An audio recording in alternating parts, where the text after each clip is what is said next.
한뚝배기 하실래에 라는 구수한 말로 힘든 생활에 유쾌한 웃음을 주던 로버트 할리에게 대체 무슨 일이 있던 걸까요? 로버트 할리는 그야말로 원조 외국인 예능인으로 한국인들 마저 웃겨버리는 구수한 경상도 사투리로 많은 인기를 얻었죠.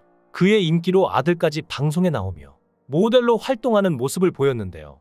갑작스럽게 불법 약물에 휘말리더니 다시는 돌아오지 못할 곳으로 떠났습니다. 잘못을 했기에 벌을 받아야 하지만 안타까운 마음을 감출 수가 없는데요.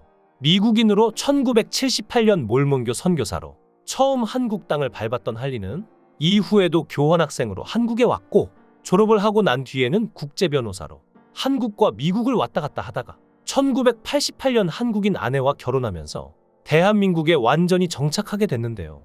1994년 부산 KBS 외국인 프로그램에 출연한 것을 시작으로 방송의 재미를 느끼고 1990년대 후반부터는 아예 방송인으로 전향하여 여러 시트콤과 예능 프로그램에 출연해 걸쭉한 부산 사투리를 선보이며 큰 사랑을 받은 원조 외국인 스타죠. 하일이 경상도 사투리를 쓰는 이유는 한국에 왔을 때 처음 하숙한 곳이 부산광역시 영도구였고, 하숙집을 운영하는 아주머니에게서 한국어를 배웠기 때문인데요. 예능 프로그램에서 말하길, 이 당시 한국어 교재로는 표준어를 익히면서도 막상 집 밖으로 나가면 자기 주위에서는 온통 경상도 사투리가 사용되는 현실에 큰 혼란을 느꼈다고 합니다. 사실 실제로 하일은 표준어와 경상도 사투리를 전부 구사할 줄 아는데 굳이 경상도 사투리를 쓰는 이유는 방송용이라고 할 수 있죠. 실제로 인터뷰를 하러 간 기자들이 하일이 경상도 사투리를 쓸 것이라 생각했는데 의외로 표준어로 말해서 놀랐다는 후일담도 있을 정도 있는데요. 그러다 1997년에 한국으로 귀화해서 하일이라는 이름을 쓰고 정식 명칭은 하일이 맞습니다. 귀화 한국인이라 미국 국적이 말소되었는데 아내는 하일이 미국인일 때 결혼했기 때문에 미국 영주권이 있어서 둘이 같이 미국에 갈 때 한국인인 아내는 내국인 쪽으로 가고 미국 태생인 하일은 외국인 줄에 서는 광경이 벌어진다고 하는데요.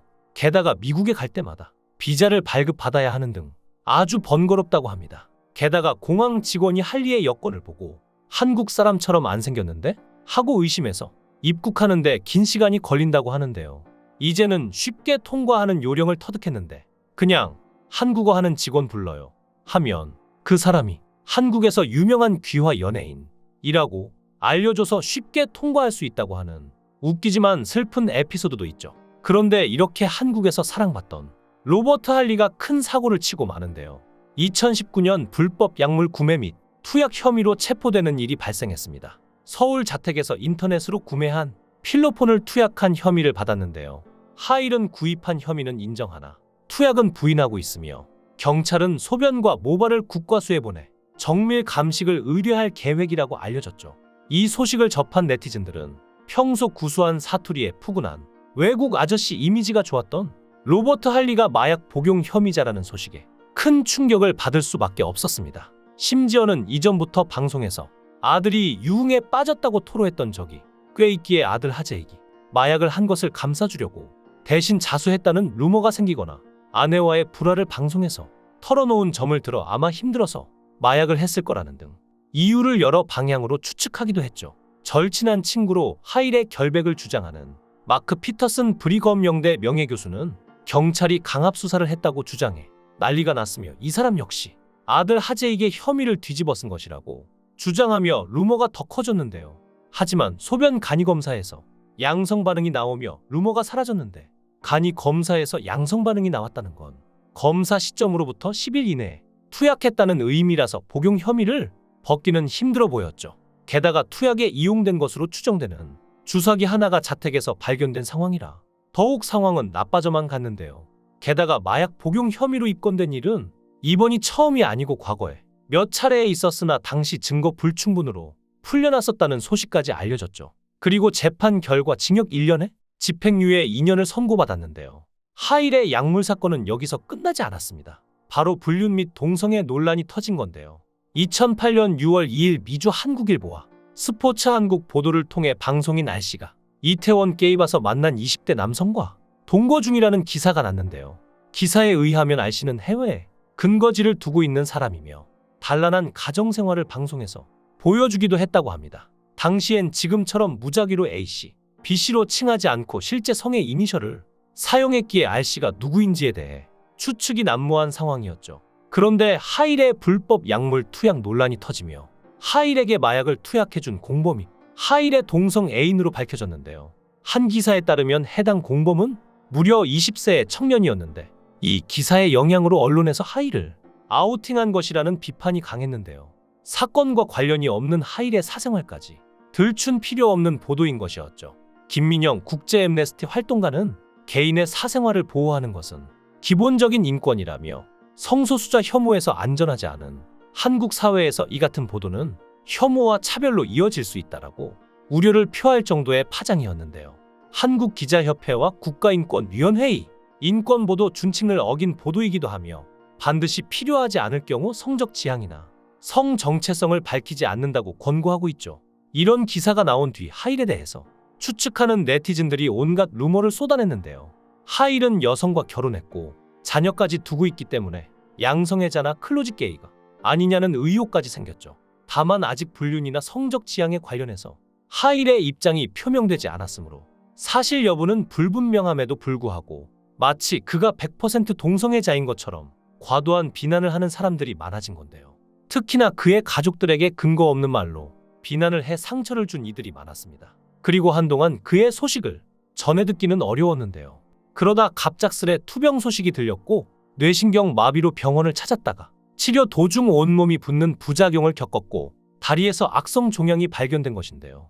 악성 말초 신경초 종양으로 세계 0.1%밖에 없는 희귀암이라 치료도 굉장히 어려운 상황이었죠. 할리는 아들과 함께 재활에 전념하며 절제 수술을 받고 절뚝거리기도 했습니다. 약물 사건으로 방송활동도 못하고 투병으로 힘든 시간을 보내던 와중 그에게 도움을 준 사람은 바로 일본인 방송인 사유리였다고 하는데요. 회복의 모임에 데려가거나 늘 안부 연락을 멈추지 않았으며 할리 역시 연락은 안 끊은 친구라고 고마움을 전하기도 했죠. 사유리는 할리가 극단적 선택을 할까 걱정했다며 힘든 상황이니까 옆에서 힘이 되어야겠다고 생각해 하일을 도왔던 것이라고 하는데요. 그래서일까요? 하일은 몇 년 만에 예능에 출연했죠. 그러면서 그동안 있었던 일들에 대해 심경 고백을 했는데요. 5년 동안 집에서 힘들게 살아왔고 반성하면서 조용히 지냈다고 하며 아내와도 생각을 많이 했는데 계속 같이 있다 보니까 가족이 힘들어했고 가족들도 창피해서 밖에 못 나갔다고 하는데요. 그러면서 그 일은 미안하게 생각하고 그동안 부부 사이에 문제가 많이 없었는데 5년 전 일으킨 문제 때문에 멀어지고 말았다고 합니다. 아내 명현숙은 할리의 논란 이후 가세가 기울었다고 호소했는데요. 광주에서 외국인 학교를 운영하고 있는 그는 그 일만 없었으면 학교가 이 정도로 어렵진 않았을 것 같은데 그 영향이 꽤 크다며 남편이 체포됐다는 전화를 받았을 때 하늘이 무너지는 줄 알았다고 했죠. 이어 남편과 논란에 대해 별로 얘기하지 않았고 수많은 악플에 이상한 루머까지 나와서 심적으로 더욱 힘들었다고 합니다. 게다가 할리는 사실 그 사건 이후 보상해줘야 할 기획사 광고가 있어 받은 돈의 3배를 갚아야 해서 그때 나간 돈이 굉장히 많았다고 하죠. 그러면서 본인도 굉장히 후회한다고 했는데 마음이 약한 순간 때문에 인생이 망가졌다고 후회를 내비쳤습니다. 그러면서 가족들에게 평생 죄인이라며 눈물을 흘렸는데요. 불법 약물은 실제로 죄를 지었기에 비판해도 문제가 없을지라도 불륜, 루머 등 가족들에게 고통을 주는 말도 안 되는 이야기들은 이제 멈추고 다시 일어설 시도를 하는 하일을 지켜봐주는 건 어떨까요? 잘못을 했더라도 용서받을 수 있는 사회가 진정으로 건강한 사회가 아닐까 싶습니다. 여러분은 어떻게 생각하시나요? 댓글로 여러분의 생각을 달아주시면 감사하겠습니다. 구독과 좋아요 부탁드립니다. 강산TV였습니다.